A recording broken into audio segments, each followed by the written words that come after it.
and welcome to Darvanalee Designs Studio. For those that don't know, my name's Nicole Reed and thank you so much for joining me today. Today is New Year's Day 2020. I cannot believe it. We have rolled around and it is our second birthday of being on YouTube. So to celebrate today, we are making a nice quick and easy block so you can get back to your relaxing day, and it is by popular demand. It is the 3D pinwheel block. It's a very festive block as well.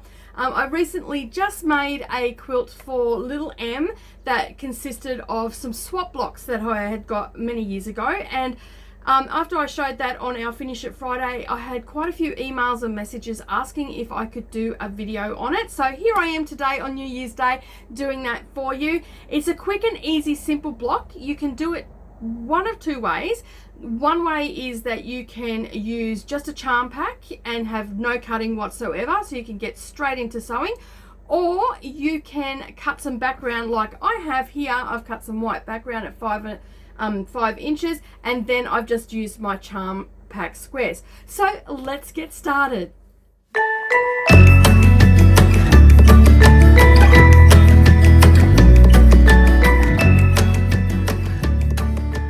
Okay, so as I said, this is a quick and simple easy block to do, and we're doing this today because I have been asked by quite a few people after seeing the quilt on Finish It Friday. So we're making the 3D pinwheel. There's a few things that you're going to need today. First of all, you're going to need some 5-inch squares. Now you can just, if you want to do no cutting at all, just use your charm packs that you might have sitting around in your stash. Today I'm actually using a plain white background, and I'm going to use Bada Bing by me and my sister Designs. It was something that I got in the Sew Sampler box from the Fat Quarter shop, and I've had it sitting there for a while. So I'm going to use that today to make this gorgeous pinwheel. Now, if you are going to cut your own fabric, you're also going to need a square ruler measuring 5 inches or bigger. You're going to need a rotary cutter, and you're also going to need some thread snips as well. I like to add into the mix a clapper to help press the seam on the top squares that we're going to use. You're also going to need some pins, and you're also going to need an iron and an ironing pad, and of course a working sewing machine. Alrighty, so I'm going to move all this out of the way and then we're going to get started. Okay, so off camera I actually cut out some 5-inch squares from just some plain white, and as I said, I've got this Bada Bing by me and my sister's Designs, and it's just got some gorgeous little prints in there. Today I think I'm just going to use possibly, I think, the blue and aqua one. So I'm going to open that up. Okay, so you're going to need 8 squares in total. You're going to need 4 of your background, and I'm using white today, and they're cut at 5 inches. And then I've just got this charm pack, and I'm going to pull some fabrics out of that, and I'm just going to mix it up today. I'm just going to throw in some red, maybe a green, a bit of a blue, and a bit of an orange and a pink with a bit of green in there. Alright, so basically what you're going to do now is you're just going to set your background pieces aside for a moment, and then you're going to grab your coloured pieces and you're going to fold them in half. You can finger press them or you can press them with your iron, and I prefer to press them with my iron and use my clapper, and it gives me a nice crisp line then. So I'll just bring my ironing pad over. Just going to fold those in half and then press it with our iron.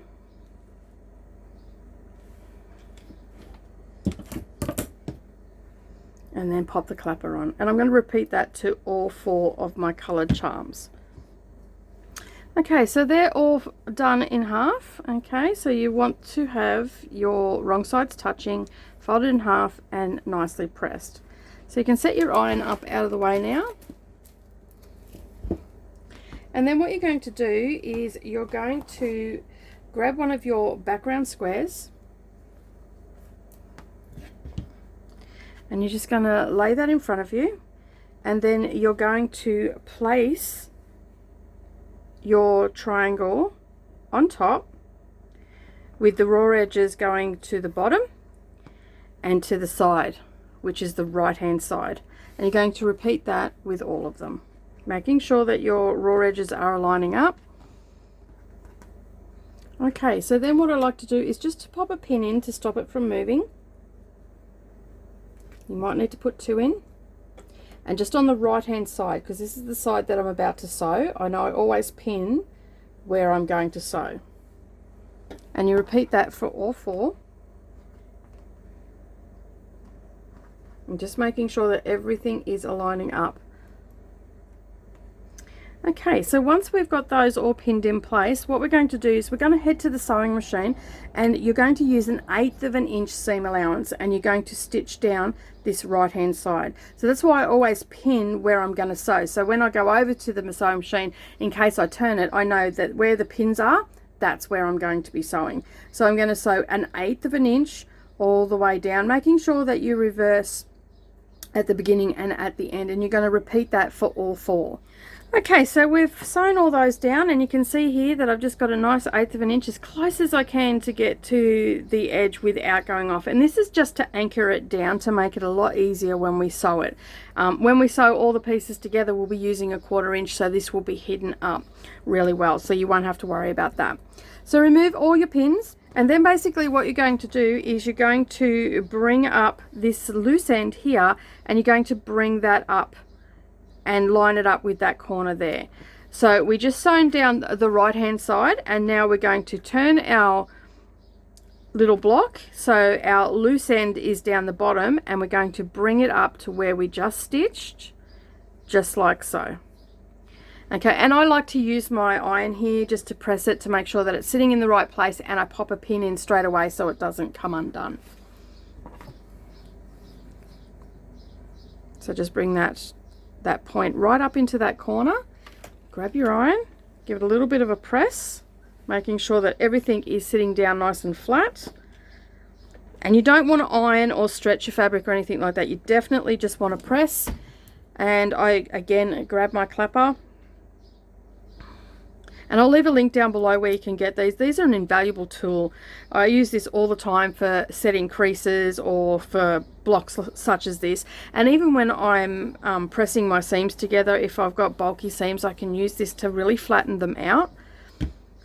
Alright, so you can see there, even though I haven't pinned that, it's not moving. But just to be sure, I like to just put a pin in up the top here. Try not to stick myself. And just a pin down here, and that's just going to hold it in place for when I go to the sewing machine. Now you're going to repeat that to all 4, and again you're just going to use 1/8 of an inch of a seam allowance, and what you're going to do is you're just going to stop where the colored piece stops, because we don't need to go all the way down here, we're not sewing anything. So starting here, and I always start with the needle in the down position just to stop these from curling up or anything like that.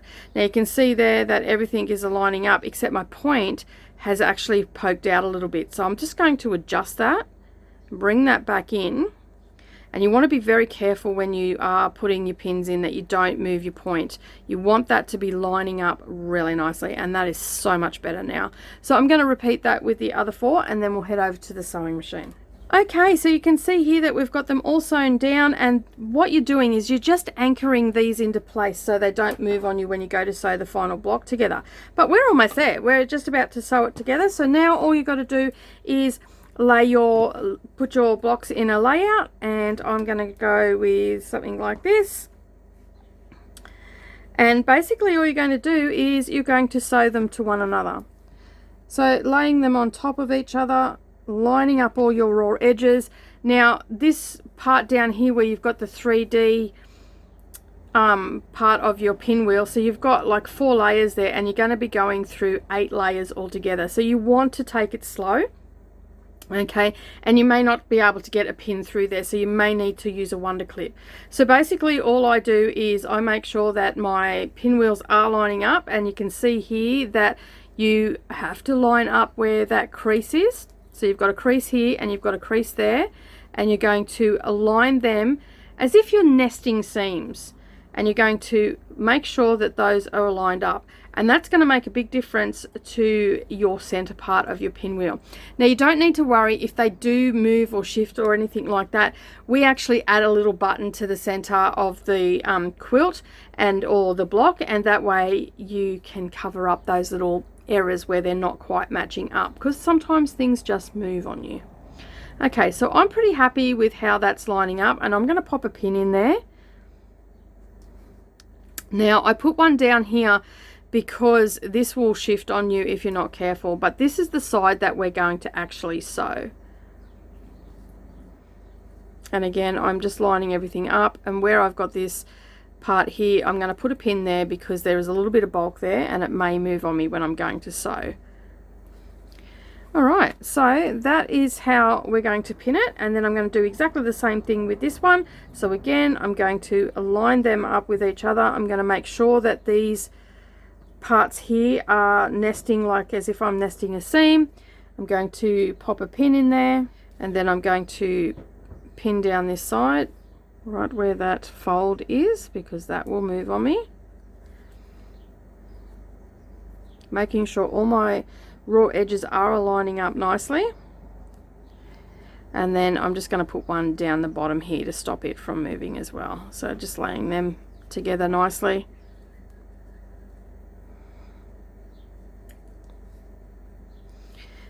Alright, so now what I'm going to do is I'm going to head over to the sewing machine, and I'm just going to sew the seam down this way, okay, on the right hand side.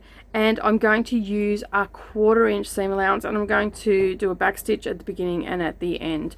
And be careful when you are moving your pins out. Make sure that your needle is in the down position, and that will keep it in the position that it is where your pin is, and it'll stop it from moving and make for a better block.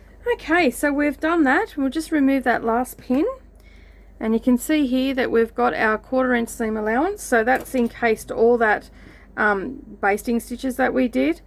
And now we can open that up, and we can see there that we've got a nice 1/4 inch between those where the folds are, so that's good.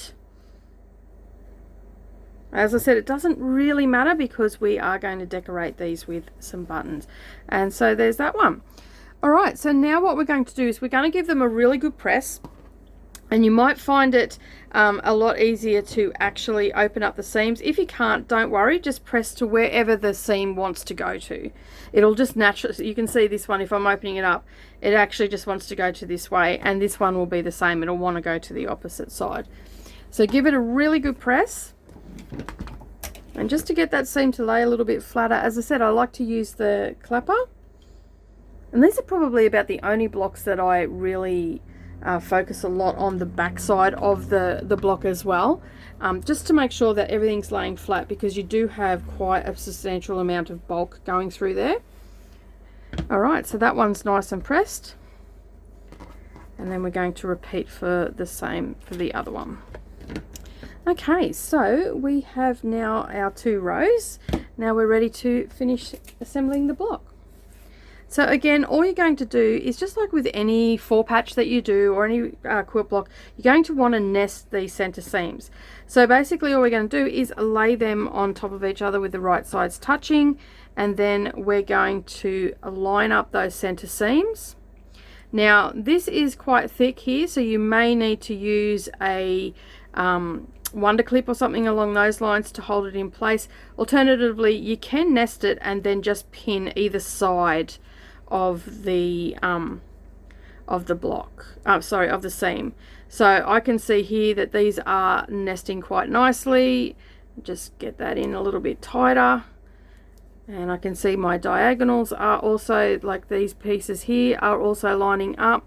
So I'm pretty comfortable to add a pin in each side. Now I'm never going to get it through that seam, so I'm just going to pin either side of that seam. Now when you do sew it, be careful, take it slow. Some machines you may have to hand crank it over, because not all machines handle bulk that well.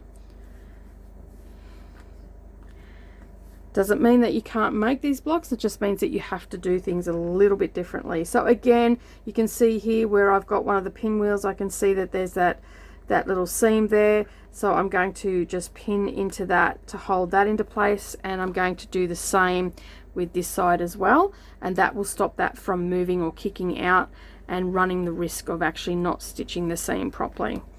Alright, so everything is aligning up. I can see that, like if I open it up, I can see that my seam is aligning, and I'm pretty sure that everything else is aligning. If I just have a little bit of a look, I can see that my diagonals are lining up. But again, as I said, it doesn't really matter because we're going to be adding a button in there for decoration. Alright, so I'm going to head over to the sewing machine and I'm going to stitch a 1/4 inch seam allowance, starting here with a back stitch and ending with a back stitch. Okay, so that's all sewn into place, and I can remove my pins now. I did leave them in place just to make it a little bit easier so nothing shifted on me. And I can see here that I need to give it a really good press, and you've got a little bit of bulk in there. But all in all, it has gone together really well. And now I'm just going to press that. Alright, so that is our pinwheel, but you've got one last thing to add on, and that's these little little buttons, and you can add any buttons that you want. I've got these cute little wooden buttons. They're a little flower that have a polka dot on them, and so I'm going to add them on to each of the blocks. And as I said, I've got a charm pack there and some white background, and I'm going to make a little lap quilt with it, and I'm going to sew the button on into the center. So it doesn't really matter if these aren't quite together. So just remember that when you're sewing, enjoy the process of making your 3D block. I'm not going to bore you today with sewing a button on, but you get the general idea. That's where it goes. You can mix it up. You can have a big button in the center. You can put a sparkly button into the center. It's entirely up to you, and it just decorates it a little bit more. Alrighty, so I hope that you enjoyed making the 3D pinwheel block today. Well, I hope you enjoyed making the pinwheel block. It's a cute and quick little block to go together. As you would have seen on social media, I made a quilt from my Finish It Friday series because I had a ton of those blocks there from a swap I did a few years ago. I made the quilt up, I gave it to little Em, she loves it, and we decided to do something a little bit different with the buttons that we sewed onto it. We're actually going to sew one on each night. We're just waiting for some buttons to come in, and then we're going to sit down together and sew a button on each night. It's a great way to teach her to sew and have a lovely memory of the quilt as well. So if you've liked this video today, give us a thumbs up down below, and if you're new here, don't forget to subscribe and hit the little bell icon beside the subscribe button and set it to all notifications, and that way you won't miss out on any of our future uploads. And for those that don't know, my name's Nicole Reed for Darvanalee Designs Studio, and I'll see you all again next time. Bye for now.